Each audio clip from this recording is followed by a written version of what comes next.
Volodymyr Zelenskiy struck a cautiously optimistic note over ongoing peace talks with Russia in a Wednesday video address.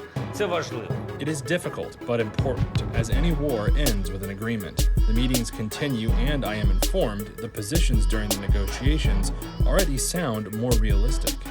On Tuesday, Prime Ministers of the Czech Republic, Poland and Slovenia arrived in Kyiv, the first visit from foreign leaders since the crisis began. We are also here to tell you that you're not alone, your fight is our fight, and together we will prevail. Slava Ukraini. Glory to Ukraine, said Slovenia's Prime Minister Janez Janša. The leaders arrived in the city hours after local authorities reported a deadly Russian airstrike. They reported bombardments that hit the capital before dawn and killed at least 5 people. Russia denies targeting civilians.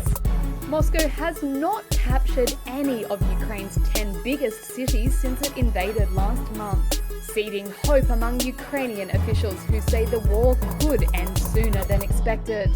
A possible point of compromise may be NATO. Zelensky said earlier Ukraine was prepared to accept security guarantees from the West that stopped short of its long-term goal of joining NATO. Russia sees any possibility of Ukraine joining NATO as a threat and has demanded guarantees it will never be a member. Also late on Tuesday, the White House announced that US President Joe Biden will make his first visit to Europe since Russia invaded to discuss the crisis. Biden is expected to announce an additional $800 million in security assistance to Ukraine. That's according to a White House official.